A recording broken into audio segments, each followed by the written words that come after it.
Bali meron po tayo dito porterhouse steak, ribeye steak, and then T-bone steak po.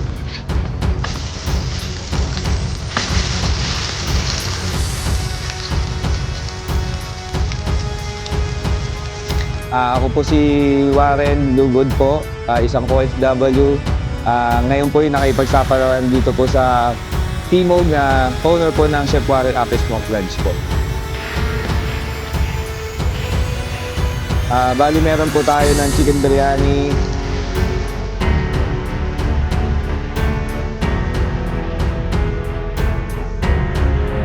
beef kebab,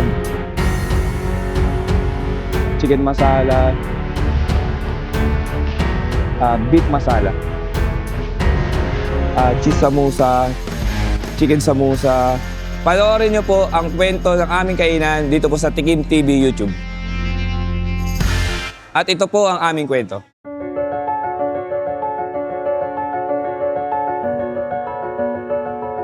Ako po ay dati ex-OFW, nagtatrabaho po sa Dubai.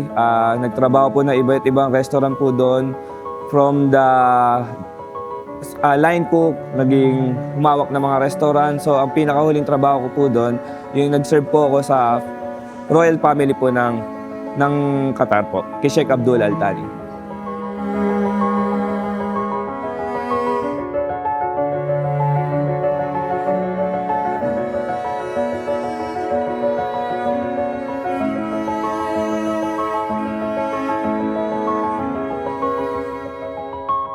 Bali, 10 years po akong nakipagsapalaran po sa Dubai.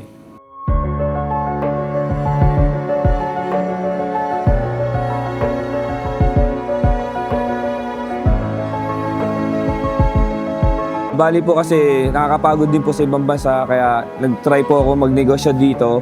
So umuwi po ako ng 2019 po. Doon po ako nag-start na makipagsapalaran po dito ng negosyo.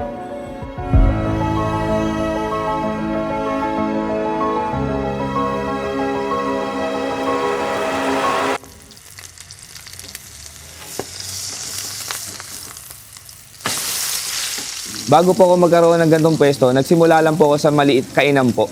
Naisipan po namin na kailangan po namin ng magandang pwesto at komportable po ang mga customer po.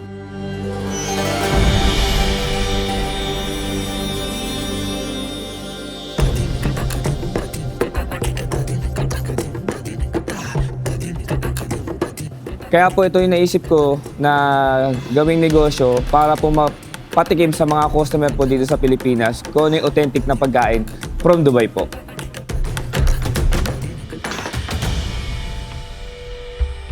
Bali kasi yung biryani namin dito, sineserve ko po dito is Indian biryani.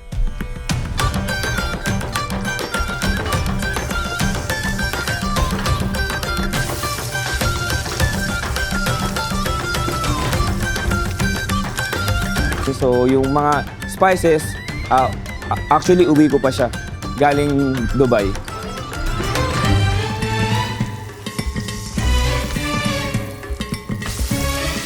Separate po yung pagluto ng biryani rice. So deep fried po yung manok na leg quarter na sineserve po namin.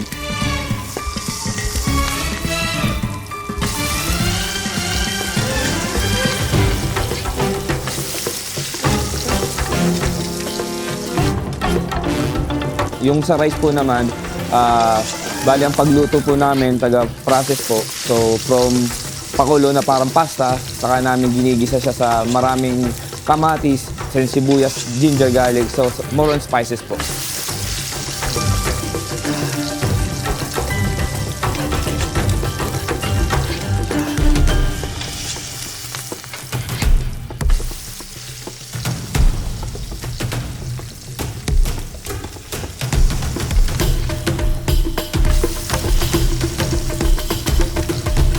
So bali yung biryani po namin dito, sineserve po namin siya ng chicken leg quarter po siya. Buong leg quarter po siya kasama niya. Ito pong chicken biryani is 259 po.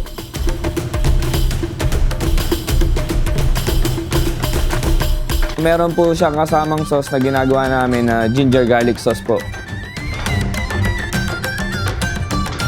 beef kebab po namin dito is 210 po. Yung beef kebab naman po natin, sinerve po namin dito na white rice lang po siya.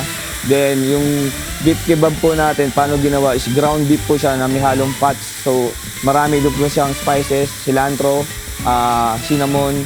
So dapat siya giniiyaw talaga. So ma-process talaga siya. Ang ginagawa lang namin dito is pan-fried na lang siya.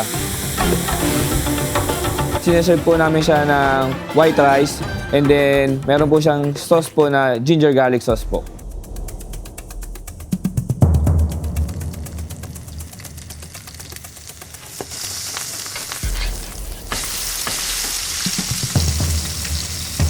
Parang siyang chicken curry pero iba ang lasa sa chicken curry na Pilipino.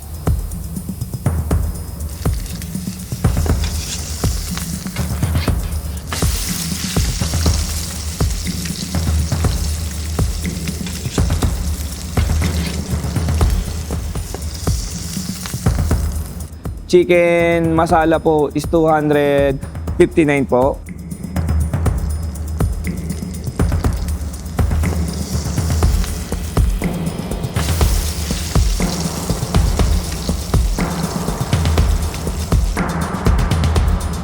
And then bali yung beef masala po natin is 349 po. Bali open po kami ng 11 AM to 12 midnight mo everyday po. Yung steak po kasi ng Australian malambot po, so hindi siya matigas na tulad ng local beef natin dito. Malasa.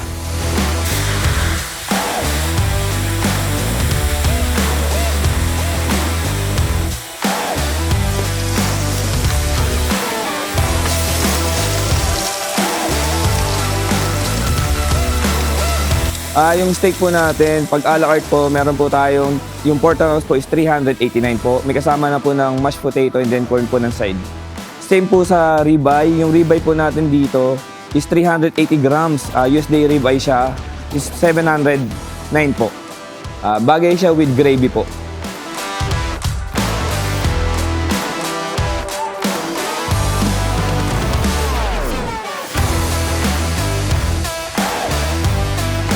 So sa steak po natin, meron tayo ditong porterhouse steak. So sineserve po natin siya ng kasama ng mashed potato and then corn po. May kasama po siya ng gravy.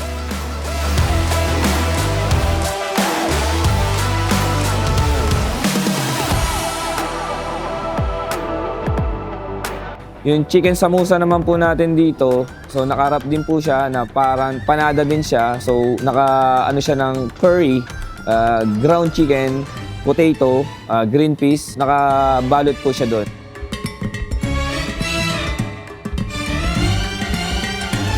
Matatagpuan po kami dito sa 30 Scout Rallies Timog po.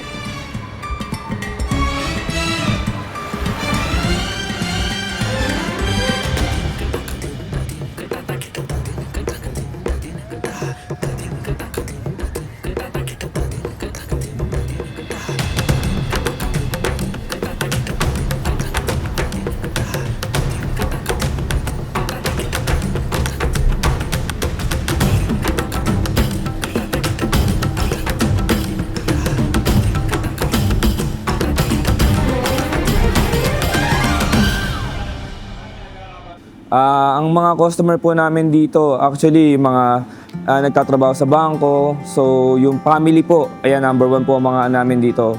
Family gatherings, sila po yung mga regular customer po namin dito.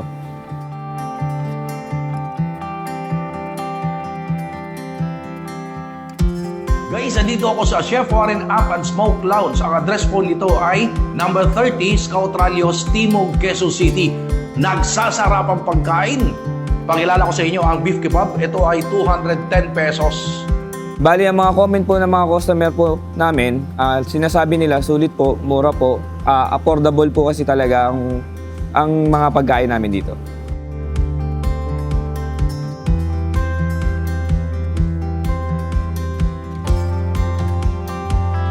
Bali, ang restaurant po namin dito, parang fusion na rin po siya eh. Kasi para one-stop shop na po siya na kung di kayo mahilig sa Mediterranean, meron tayong steak. Kung ayaw naman ng steak, meron tayong mga Filipino food dito na pagpipilian ng a la carte na good for sharing po sa mga customer.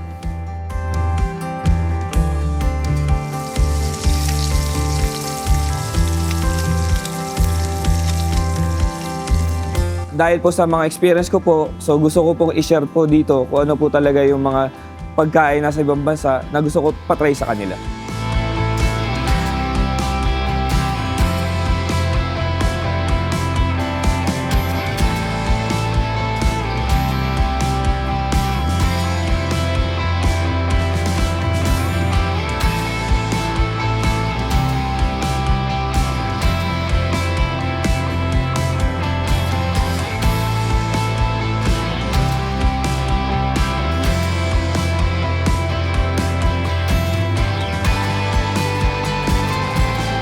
Bali, ito po yung lugar ko po. Good for po sa mga magkakaibigan, pamilya po. So, gatherings po, yun po, tumatanggap po kami.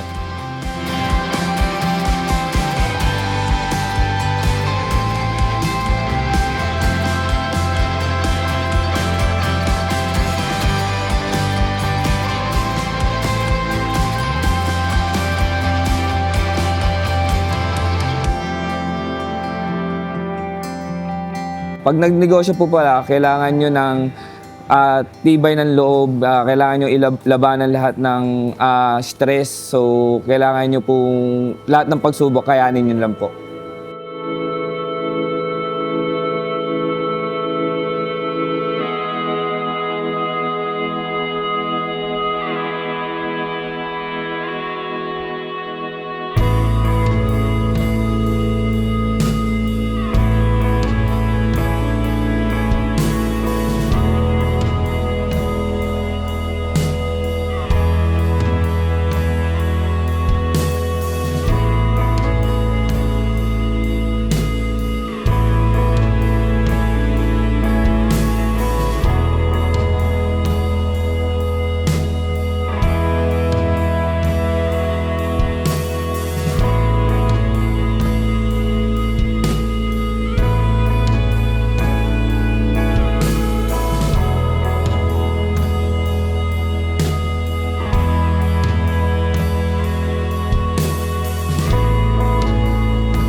So, ang negosyo po, hindi naman stable ang kita.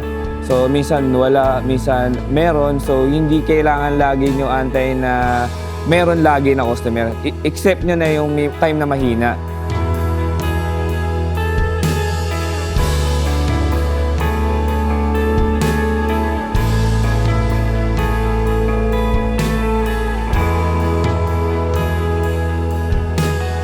From OFW po, bali kasi po, iba po yung sariling negosyo sa nagtatrabaho.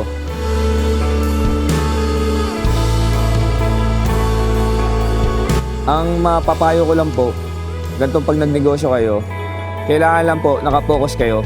Kayo po mismo ang nakasubaybay sa negosyo niyo.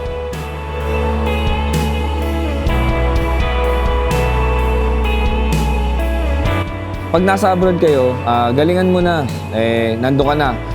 Kunin mo lahat ng kaalaman para ma-adapt mo at ma-ano mo balang araw pag nagnegosyo ka.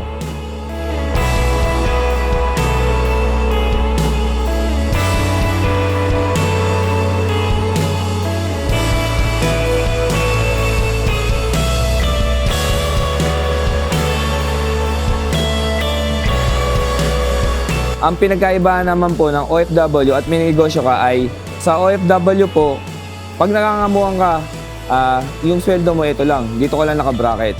Malaki ang sweldo pero hindi mo alam hanggang kailan ka. Sa negosyo kasi, masasabi mo sa'yo, dito makakasama mo pa ang mga pamilya mo. Kasi doon, trabaho ka lang ng trabaho sa ibang bansa. So pag nagnegosyo ka, may chance na lumaki, nandun lang sa sipag lang. Ngayon, pwede mo siyang pamana sa mga magiging anak mo, balang araw.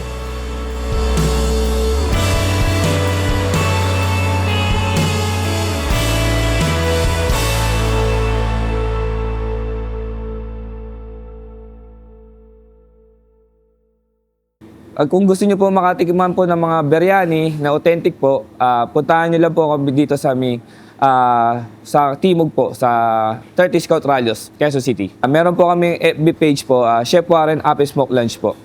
For more inspiring food stories, please subscribe to Tikim TV YouTube channel.